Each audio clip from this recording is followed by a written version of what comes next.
अंतर्ध्यान हो गए। तत्पश्चात देवता राजा बलि के पास गए। बलि ने 3 लोगों को जीत लिया था।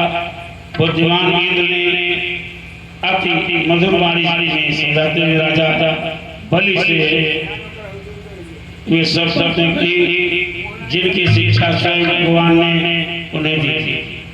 तब देवता और असुरों ने आपस में संधि समझौता करके मिलना मित्रता कर ली। वे सब मिलकर समुद्र मंथन के लिए उद्योग करने लगे।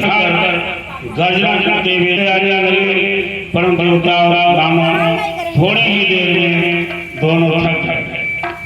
इतने में भगवान स्वयं गरुड़ पर उस पर्वत को रखकर क्षीर सागर तक निकल आए और श्री भगवान के विदा करने पर गरुड़ जी वहां से चले गए।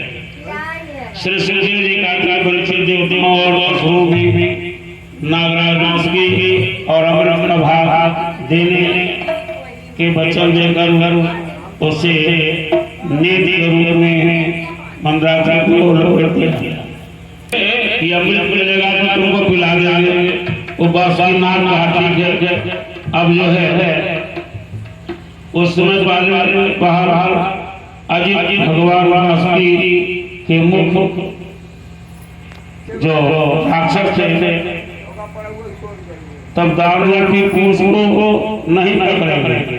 देखिए देवता लोग वाले चालाकी किए, पहले मुख की तरफ लगे।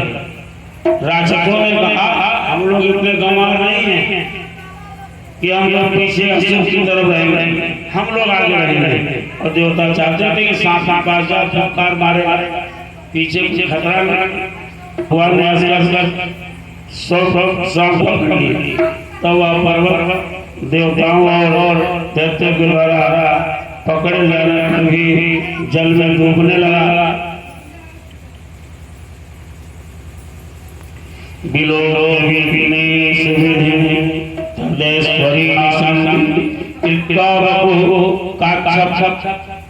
कच्छप का अवतार भगवान ने पकड़ लिया।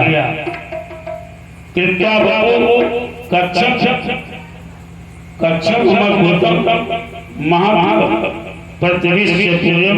गिरी मुंजहा कच्छप का अवतार लाके नीचे रोक लिया। और ये परिचय के समय भगवान ने देखा तो बिगड़ी इसलिए उन्होंने उसके निवारण का उपाय अत्यंत ही विशाल और विचित्र कच्छप का रूप धारण किया और समुद्र के जल में प्रवेश करके मंदराचा को ऊपर फाड़ दिया।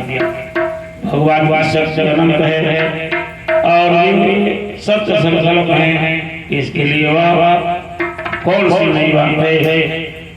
तत्पश्चात उसकी नाक में निद्रा का संचार किया जिससे उसे पीड़ा न हो। तथा देवता और असुरों में उन्होंने जोग रूप से में प्रवेश बल प्रेरणा दी तथा स्वयं पर्वत के ऊपर दूसरे पर्वत के समान बनकर मंदराचल के ऊपर के भाग को अपने हाथों से दबा कर स्थित कर दिया। इसके पश्चात 14 रत्न उसमें से निकले, उसमें अमृत भी निकला। तो अपना अपना सब बांट दिए। जो है इंद्र ले लिया और भगवान शिव को क्या मिला जो जहर था वो पिला दिया। अब अपने लिए झगड़ा होने लगा। जो जहर मिला शिव जी को पिलाया गया, उससे नीलकंठ बन गए बेचारे। बोले शंकर भगवान के। तब अमृत के लिए झगड़ा हो गया। दानवों ने शीघ्रता से अमृत कलश को छीन लिया। देवता हताश होकर भगवान के शरण में गए। तब श्री भगवान ने दानवों के हाथ से अमृत लेने के लिए एक अत्यंत ही रूपवती सुंदरी मोहिनी का उदाहरण और मोहिनी रूप से भगवान के द्वारा आलोक करता जाना तुरंत सुंदरी बनी कर गया। बोले आप क्यों झगड़ा करते हो? बोले ये बंटवारा है और आप बंटवारा कर दो। बोले लाल देवता हो जाए, लाल राक्षस हो जाए, दोनों में बांट। अब देखिए देवताओं अमृत बंटने लगा, एक कोसी में राक्षस छिप गया, वो भी अमृत पी लिया। चंद्रमा ने सोच ने कहा एक अक्षर इसमें आ गया, भगवान ने से उसका गला काट दिया, वो दो हो अमृत पी लिया था। अब हो गया एक राहु एक तरीके से वहाँ इसका प्रसंग हुआ। बोले सियावर रामचंद्र की आइए कथा आगे कल सुनाया जाएगा और आगे